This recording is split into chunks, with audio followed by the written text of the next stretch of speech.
Ada beberapa hal yang harus dihindari ketika Anda membuat pohon keputusan.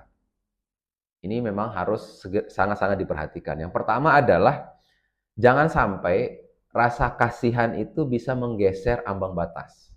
Ambang batas ini kan standar yang sudah kita sepakati, yang sudah Anda buat sendiri misalkan. Tapi ketika Anda mengisi kartu nilai orang itu, Anda kok ngelihat gitu. Banyak orang-orang yang mungkin Anda sukai, Anda senengi gitu, berada di bawah ambang batas. Sehingga Anda malah menggeser ambang batasnya karena merasa kasihan. Ini adalah hal-hal yang harus dihindari.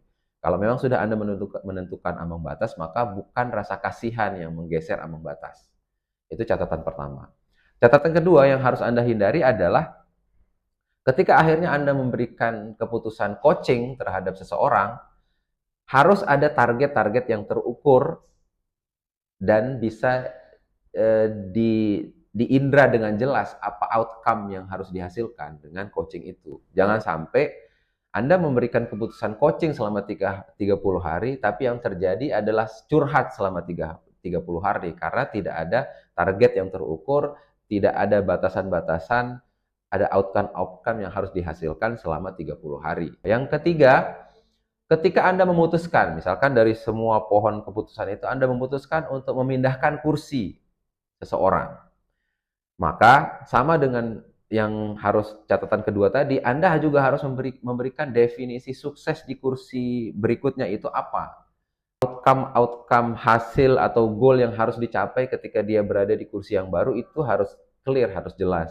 Sehingga Anda tidak membuat drama baru ketika Anda memindahkan dari posisi lama ke posisi yang baru, dengan tujuan Anda ingin menempatkan orang yang pas di situ, tapi tidak memberikan definisi sukses yang clear, maka terjadilah drama-drama baru. Akan menambah beban di tim Anda juga. Dan yang terakhir yang harus diingat adalah ketika Anda pun memutuskan untuk melepas seseorang, ketika Anda memutuskan bahwa Anda akan memecat seseorang, Anda juga harus punya bukti-bukti, fakta-fakta yang clear, yang jelas selama 30 hari ke belakang.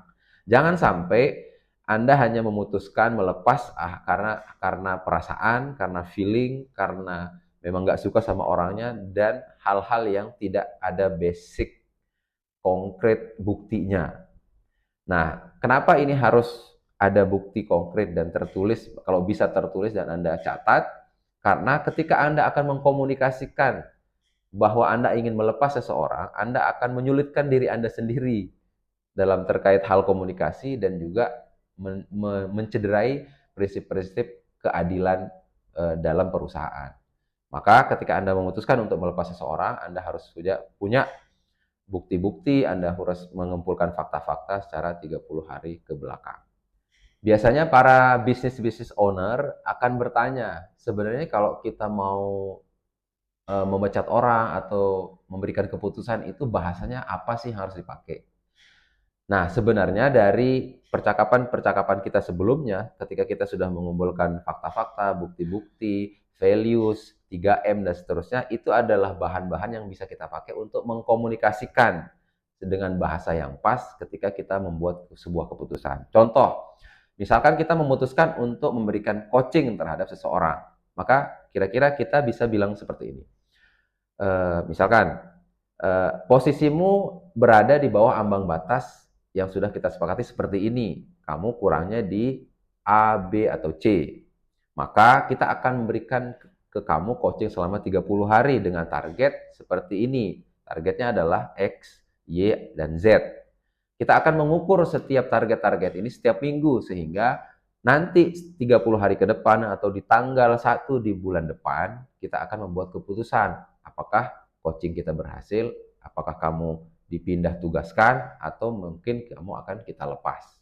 Contoh lain, ketika kita akan memindahkan kursi seseorang, maka kita bisa bilang bahwa kamu ini sebenarnya sudah fit atau value-value di diri kamu itu cocok dengan perusahaan.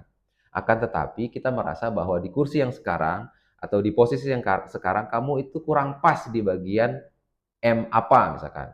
Di bagian kurang mampu misalkan. Maka kita akan mencoba menguji coba untuk kamu pindah ke posisi yang baru selama 30 hari ke depan dengan target X dan Z. Nah, dalam perjalanannya dalam waktu 30 hari ke depan kita akan mengevaluasi misalkan setiap minggu kamu memberikan laporan ke saya sampai pada akhirnya bulan depan kita punya keputusan bulat. Kamu akan tetap berada di posisi yang baru atau makan punya keputusan-keputusan lain. Atau yang paling sering ditanyakan ke saya adalah gimana sih caranya kita akhirnya bahasanya kalau kita mecat orang. Ya tinggal kita beritahukan saja kepada orang tersebut bahwa value-value-mu itu tidak cocok dengan perusahaan. Di kursi yang kita kasih ternyata tidak pas juga. Maka setelah itu kita memberikan beberapa fakta-fakta, misalkan kemarin ketika saya meminta pekerjaan A yang terjadi adalah seperti ini. Sebelumnya juga 2 minggu yang lalu ketika kamu diberikan beban tugas seperti ini, hasilnya seperti ini. Atau ketika kamu dikasih amanah untuk menjaga informasi seperti ini ternyata bocor seperti ini. Dengan seperti itu mengungkapkan fakta-fakta, orang akan memahami kenapa akhirnya dia dilepas dari perusahaan. Tentu saja kita harus mengucapkan permohonan maaf karena memang kita tidak menilai orang tapi kita menilai kecocokan.